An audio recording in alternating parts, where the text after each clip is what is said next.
À Londres, c'est un monument culturel qui attire presque autant de touristes que Big Ben, le London Eye et la National Gallery.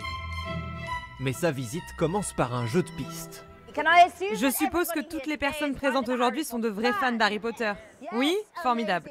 Tous les jours, des dizaines de guides emmènent les visiteurs sur les traces du jeune sorcier. Ce matin-là, des touristes venus d'Argentine, des États-Unis ou d'Australie. Parmi les lieux de tournage de l'adaptation de la saga au cinéma, le Millennium Bridge, inauguré en l'an 2000. Quand on vient à Londres, c'est incontournable. Partout, on se dit « Oh, cette scène d'Harry Potter a été tournée ici ». C'est comme si on était dans un monde parallèle. Et là où Harry fait ses emplettes dès le premier épisode, c'est un marché couvert victorien.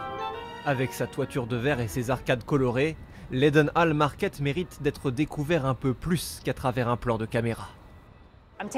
J'emmène 40 personnes en visite tous les jours. C'est un travail à temps plein. C'est incroyable de voir le nombre de gens que ça attire.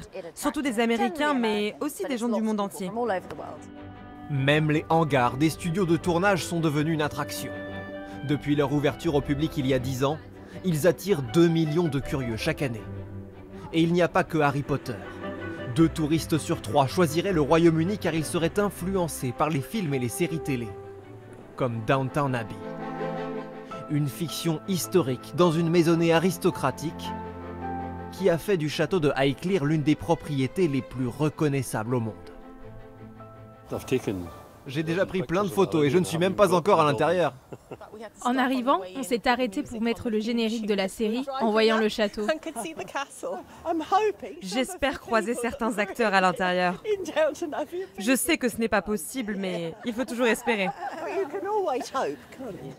Même l'histoire de la série rejoint parfois celle de la famille propriétaire du château. Peut-être parce que Fiona Carnarvon, la comtesse qui y vit aujourd'hui, est une amie du scénariste. Je pense que tourner dans un vrai château comme celui-ci, ça apporte de l'authenticité à la série. C'est plus réel. Ce n'est pas pour de faux, ils sont dans une vraie maison habitée. 12 ans après la première diffusion de la série, la comtesse s'étonne encore de la notoriété internationale acquise par sa demeure. C'est extraordinaire de voir comment mon vieux banc, sous cet arbre magnifique, est devenu un lieu iconique pour les gens qui viennent s'asseoir. Le fait que le château soit ouvert au public, je pense que ça a aidé la série Downton Abbey aussi. La campagne anglaise sait maintenant séduire les touristes autant que les réalisateurs. Les investissements dans la production de cinéma et de séries au Royaume-Uni ont doublé en seulement 4 ans.